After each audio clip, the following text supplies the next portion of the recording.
Hello കൂട്ടുകാരെ, ഇന്ന് നമ്മൾ ഉണ്ടാക്കാൻ പോകുന്നത് ചെമ്പരത്തിപ്പൂ കൊണ്ടിട്ടുള്ള ഒരു നാരങ്ങ വെള്ളമാണ്. അതിന് ഒന്നോ രണ്ടോ ചെമ്പരത്തിപ്പൂവ് നമുക്ക് ലഭ്യമായിട്ടുള്ള ചെമ്പരത്തിപ്പൂ മാത്രമേ ആവശ്യമുള്ളൂ. ഒരു ഒന്നോ രണ്ടോ ചെമ്പരത്തിപ്പൂ എടുക്കുക. അത് നന്നായിട്ട് ആവശ്യത്തിന് വെള്ളം ഒഴിച്ചിട്ട് ഒരു 2 ഗ്ലാസ് ആണെങ്കിൽ വെള്ളം ഒഴിച്ചാൽ മതിയാവും. നന്നായിട്ട് തിളപ്പിക്കുക. അപ്പോൾ അതിൻ്റെ സത്തൊക്കെ വെള്ളത്തിലേക്ക് ഇറങ്ങി വരും. അങ്ങനെ നന്നായിട്ട് ഇളക്കി കൊടുക്കുമ്പോൾ നന്നായിട്ട് അതിൻ്റെ സത്ത് വെള്ളത്തിലേക്ക് വരും. അതിന് ശേഷം ചെമ്പരത്തിപ്പൂ അരിച്ചെടുക്കുക. ചെമ്പരത്തിപ്പൂവിൻ്റെ ചണ്ടി ഒഴിവാക്കിയതിന് ശേഷം നല്ല കളറായിരിക്കും വെള്ളത്തിന്. ഒരു ലൈറ്റ് ബീട്രൂട്ട് കളറായിരിക്കും വെള്ളത്തിൻ്റെ നിറം. അതിലേക്ക് ഒരു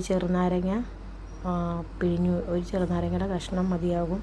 അത് പിഴിഞ്ഞൊഴിക്കുക. അതിലേക്ക് ആവശ്യത്തിന് പഞ്ചസാരയും ഇട്ട് നന്നായിട്ട് ഇളക്കിയതിന് ശേഷം നമുക്ക് സെർവ് ചെയ്യാവുന്നതാണ്. ചെമ്പരത്തിയുടേതായിട്ടുള്ള യാതൊരു ചുവയോ കാര്യങ്ങളോ ഒന്നും ഉണ്ടാവില്ല.